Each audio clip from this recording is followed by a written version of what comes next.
Hello friends, क्या आपको पता है कि हमारे संविधान ने हमें कितने प्रकार के अधिकार दिए हैं? तो चलिए देखते हैं इस वीडियो में।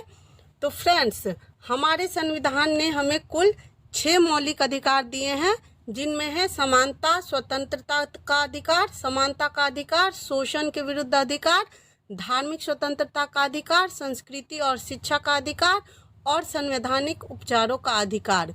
ये मूल 6 प्रकार के अधिकार है। और इससे पहले के वीडियो में मैंने समानता के अधिकार और स्वतंत्रता के अधिकार को कवर कर लिया है। तो फ्रेंड्स, इस वीडियो से हम जानेंगे शोषण के विरुद्ध के अधिकार से लेकर संवैधानिक उपचारों के अधिकार तक। तो चलिए स्टार्ट करते हैं वीडियो को।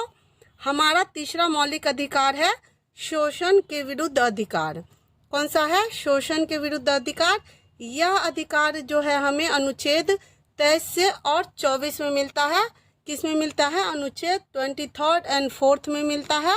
हमारे संविधान का अनुच्छेद 23 कहता है बलात् श्रम, यानी कि जबरदस्ती के श्रम को निषेध करना है। यानी कि अगर कोई किसी से बेगारी कराते हैं, बिना पैसे दिए उनसे मेहनत कराते हैं, तो उस पे हमारा संविधान रोक लगाता है, उसको हमारा संविधान रोकता है। लेकिन यहाँ एक पॉइंट भी है कि राष्ट्रीय सुरक्षा के मुद्दे पर बलात्श्रम या बेगारी कराया जा सकता है। हमारे संविधान का अनुच्छेद 24 कहता है कि 14 वर्ष से कम उम्र के बच्चों को खतरनाक काम, जैसे कि डेंजरस काम जो भी है, जैसे खदान, कोल माइंस में काम कराना, किसी कारखाने में, फैक्ट्री में काम कराना, ये सब क्या है? प्रोहिबिटेड है, यानी कि उस पर रोक लगाता है हमारा संविधान। नेक्स्ट है हमारा धार्मिक स्वतंत्रता का अधिकार। क्या है फ्रेंड्स? धार्मिक स्वतंत्रता का अधिकार, जो कि अनुच्छेद 25 से लेकर 28 तक है, यानी कि आर्टिकल 25 से लेकर 28 तक ये कवर करता है। इसमें क्या है, पहले इसके मूल को समझने की कोशिश करेंगे कि ये जो हमारा कंट्री है, हमारा इंडिया है, ये क्या है? धर्मनिरपेक्ष है। धर्मनिरपेक्ष का मतलब क्या हुआ, पहले ये समझेंगे कि इसका मतलब है कि हमारे देश का कोई भी धर्म नहीं है। इसका मतलब है कि देश का कोई धर्म नहीं है, लेकिन देश के नागरिकों को पूरी स्वतंत्रता है कि वह अपने धर्म को माने, उसको आगे बढ़ाने का प्रयास करे और सभी धर्मों को रिस्पेक्ट करे। तो सभी धर्मों को और समान आदर और समान संरक्षण प्राप्त है। दूसरी बात है कि किसी भी व्यक्ति के साथ धर्म के आधार पर भेदभाव नहीं किया जा सकता है, यानी कि इनइक्वालिटी नहीं किया जा सकता है on the basis of religion. अब जानते हैं अनुच्छेद आर्टिकल 25 के बारे में। तो हमारे संविधान का आर्टिकल 25 कहता है, इसमें अंतःकरण की चर्चा पर जोर दिया गया है, यानी कि हर व्यक्ति को व्यक्तिगत धार्मिक स्वतंत्रता का अधिकार है। व्यक्ति अपने धर्म का प्रचार प्रसार भी कर सकता है। और इसी धार्मिक स्वतंत्रता के तहत कोई भी सिख है वो कृपान रख सकता है, यानी कि तलवार रख सकता है। मुसलमान दाढ़ी रख सकते हैं। हिंदू को मान है कि टिक्की रखे, जो बाल के ऊपर रहता है, वो रखने की स्वतंत्रता है। तो ये सारी स्वतंत्रता हमें किसके तहत मिलती है? अनुच्छेद 25 के तहत। अब जानते हैं आर्टिकल 26 के बारे में। तो फ्रेंड्स, इसमें सामूहिक धार्मिक स्वतंत्रता की चर्चा की गई है। और इसी के तहत कोई भी यज्ञ होता है, हवन होता है, तो उसकी परमिशन मिलती है लोगों को। अगर कोई व्यक्ति अपने धर्म की संस्था को स्थापित करना चाहता है, उसका वो वित्त देना चाहता है, फाइनेंशियली हेल्प करना चाहता है, या उसका प्रशासन करना चाहता है, तो उसका अधिकार किसके तहत मिलता है फ्रेंड्स? अनुच्छेद 26 के तहत। 27 क्या कहता है? धार्मिक कार्य के लिए निर्धारित धनराशि पर टैक्स नहीं लगाया जा सकता है। अब जानते हैं आर्टिकल 28 के बारे में, अनुच्छेद 28 के बारे में। इसमें कहा गया है कि सरकारी धन से चल रहे शिक्षण संस्थान में धार्मिक शिक्षा नहीं दी जा सकती। अगर कोई भी इंस्टीट्यूशन है वो जिसकी पूरी फंडिंग गवर्नमेंट ने की है, तो उसमें किसी भी तरह की रिलीजियस एजुकेशन नहीं दी जा सकती है। अच्छा, यहाँ पे कुछ लोग प्रश्न पूछेंगे कि फिर संस्कृत क्यों पढ़ाया जाता है, उर्दू फारसी क्यों पढ़ाया जाता है? तो फ्रेंड्स, ये सारे लैंग्वेज है, न कि कोई धर्म। ठीक है, तो आगे देखते हैं।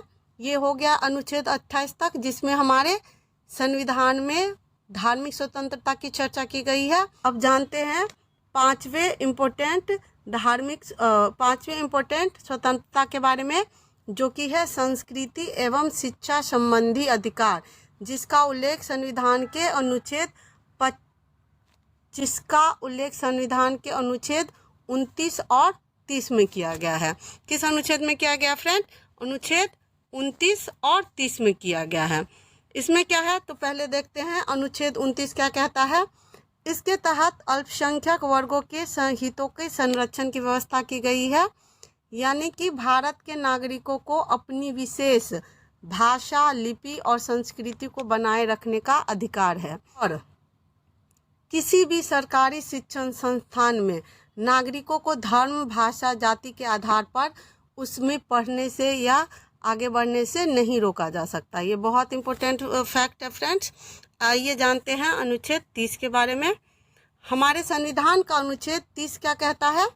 तो यह अनुच्छेद धर्म और भाषा के आधारित सभी अल्पसंख्यक वर्गों को अपनी रुचि की शिक्षण संस्थानों की स्थापना और प्रशासन का अधिकार देता है। और सपोज कीजिए अगर कोई बच्चा मदरसे में पढ़ा है तो उसको मदरसे में भी पढ़ने का इक्वल राइट है। अच्छा, ये भी है कि अगर इन संस्थानों को चलाने के लिए फंडिंग की ज़रूरत है, धन की ज़रूरत है, तो उस धन को देने में सरकार भेदभाव नहीं कर सकती। ठीक है। अब जानते हैं अनुच्छेद 31 के बारे में। अनुच्छेद 31 पहले मौलिक अधिकार था, लेकिन जिसमें किसकी चर्चा थी? पैतृक संपत्ति की, यानी कि फादर से जो प्रॉपर्टी मिलती है उसकी चर्चा की गई थी, जो कि मूल अधिकार था। लेकिन संविधान के 44वें संशोधन, जो कि 1978 ईस्वी में हुआ था। कब हुआ था? 44वें अमेंडमेंट के द्वारा इसे कानूनी अधिकार बना दिया गया। अच्छा, मौलिक अधिकार और कानूनी अधिकार में बहुत बड़ा फर्क है। मौलिक अधिकार आपसे कोई भी नहीं छीन सकता और उसको प्रोटेक्ट करने का काम हमारी सुप्रीम कोर्ट, हमारी न्याय व्यवस्था करती है। लेकिन कानूनी अधिकार को छीना जा सकता है, उसमें संशोधन किया जा सकता है। तो चलिए, ये है अनुच्छेद 31। अब जानते हैं, जो कि बहुत ही इम्पोर्टेंट पॉइंट है और इसके हर पॉइंट को बहुत अच्छे से समझिएगा। हमारे संवैधानिक उपचारों का अधिकार, जो कि किस में है? राइट टू कॉन्स्टिट्यूशनल रिमेडीज़, यानी कि देखिए, हमारा मौलिक अधिकार हमको मिला है और हमसे छीना जा रहा है या हमें नहीं मिल रहा है, तो इसको कौन देखता है? इसको हमारी न्यायालय देखती है, हमारी जुडिशरी सिस्टम देखती है। तो इसमें जो प्रावधान है ये हमारे मौलिक अधिकारों की रक्षा करती है। इसीलिए संवैधानिक उपचारों के अधिकार को डॉक्टर भीमराव अंबेडकर ने क्या कहा है? संविधान की आत्मा कहा है। क्योंकि अगर देश के लोगों को अधिकार ही प्राप्त नहीं है तो फिर देश कितनी भी उन्नति कर ले, कुछ भी हो, ऑटोक्रेसी हो जाए, तो उसकी कोई मीनिंग नहीं है। तो इसीलिए डॉक्टर भीमराव अंबेडकर ने संविधान की आत्मा कहा है। किस आर्टिकल को? आर्टिकल 32 यानी कि अनुच्छेद 32 को कहा है। इस अनुच्छेद के द्वारा, इसमें क्या है? इस अनुच्छेद के द्वारा व्यक्ति अपने मौलिक अधिकारों के हनन होने पर सीधे कहाँ जा सकता है? सुप्रीम कोर्ट तक जा सकता है। ये बहुत बड़ी बात है कि हमारा संविधान इतने अच्छे से, इतनी गहराई से लिखा गया है। अच्छा, ये जो हमारे अधिकार है उनको प्रोटेक्ट करने के लिए हमारा सुप्रीम कोर्ट और कई मामलों में हाई कोर्ट 5 टाइप के रीट जारी करता है। कितने प्रकार के? 5 टाइप के रीट जारी करता है, जिसको अभी हम देखेंगे। पहला रीट क्या है? बंदी प्रत्यक्षीकरण। क्या है पहला रीट? बंदी प्रत्यक्षीकरण। इसका जो है, यह जो है जिसे हैबियस कॉर्पस भी बोला जाता है, यह व्यक्तिगत स्वतंत्रता का सबसे बड़ा रीट है। इस रीट में क्या है आइए जानते हैं। इस रीट के तहत न्यायालय बंदी बनाए गए व्यक्ति को 24 घंटे के अंदर सशरीर न्यायालय में पेश करने की आज्ञा देता है। किसे देती है ये आज्ञा? जिसने किसी व्यक्ति को गिरफ्तार किया है। ये तो समझिए, अगर किसी को गिरफ्तार कर लिया गया और एक्चुअल में वह दोषी नहीं है तो उसके साथ उसको टॉर्चर भी किया जा सकता है, उसके साथ मिसबिहेव किया जा सकता है। तो इसलिए कोर्ट परमिशन देती है कि आप 24 आवर के अंदर उसको कोर्ट के सामने, न्यायालय के सामने पेश कीजिए। तो ये क्या था, बंदी प्रत्यक्षीकरण। अब जानते हैं सेकेंड रीट के बारे में, जिसे मैंडेमस भी कहा जाता है। इसके तहत सरकारी पदाधिकारी न्यायालय अपने कर्तव्यों का निर्वहन अच्छे से नहीं करती है तो कोर्ट यह आदेश देती है कि वह पदाधिकारी अपने कर्तव्यों का पालन अच्छे से करे। इसका मीनिंग ये हुआ फ्रेंड्स कि अगर कोई अपनी रिस्पॉन्सिबिलिटी को अच्छे से नहीं निभा रहा है, चाहे वह कोई कोर्ट हो या फिर कोई गवर्नमेंट ऑफिसर हो, तो उसको आदेश देती है कोर्ट हमारी कि आप अपना काम अच्छे से कीजिए। ठीक है, अगर वो फिर भी कोई व्यक्ति अच्छे से काम नहीं करता है तो उसके विरुद्ध कार्रवाई भी कर सकता है हमारा कोर्ट। अब आते हैं थर्ड रीट के बारे में। अब जानते हैं थर्ड रीट के बारे में, जो कि है प्रोहिबिशन, जिसे प्रतिषेध भी कहा जाता है। यह रीट जो है, इसको थोड़ा समझिएगा, थोड़ा सा कन्फ्यूजन हो जाता है प्रतिषेध और उत्प्रेषण में। तो प्रतिषेध क्या है, जब सर्वोच्च न्यायालय प्रतिषेध जारी करती है जब कोई कार्रवाई चल रही होती है और निचली अदालत को अधिकार क्षेत्र के बाहर का मामला होता है। ठीक है, तो प्रतिषेध तब सर्वोच्च न्यायालय या उच्च न्यायालय निचली अदालत को जारी करती है जब न्यायालय को, हायर कोर्ट को लगता है कि जो मामला चल रहा है अभी, यानी कि केस चल रहा है और वह उसके अधिकार क्षेत्र से बाहर है, वह निचले कोर्ट के अधिकार क्षेत्र से बाहर है, तो कार्रवाई को बीच में रोकने के लिए सुप्रीम कोर्ट या प्रतिषेध जारी करती है।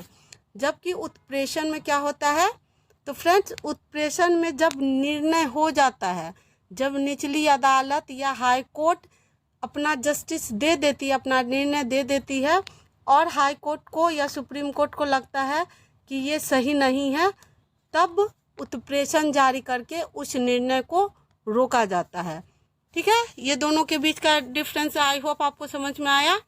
अभी जानते हैं आखिरी रीट के बारे में, जो कि है अधिकार परीक्षा, जिसको कहते हैं क्वा वारंटो। क्या बोलते हैं, क्वा वारंटो। इसमें क्या कहा गया है फ्रेंड्स,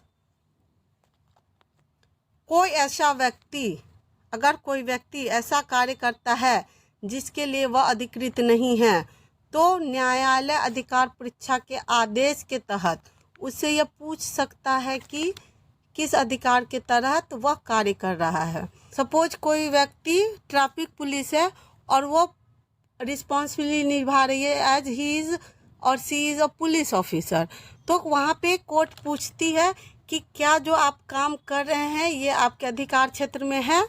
अगर कोर्ट को सही आंसर नहीं मिलता है या संतोषजनक उत्तर नहीं मिलता है तो कोर्ट उस व्यक्ति को, उस ऑफिसर को वो काम करने से रोक देती है कि ये आपके अधिकार क्षेत्र में नहीं है, तो आप ये काम नहीं कर सकते हैं।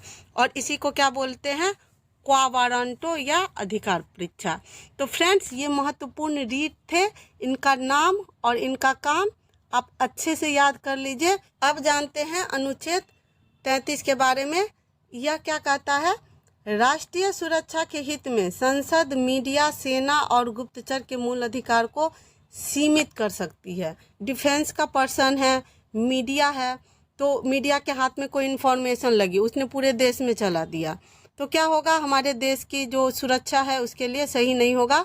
तो ऐसे मामलों में इन सेना, मीडिया और गुप्तचरों के कुछ अधिकार को सीमित कर सकती है हमारी संसद।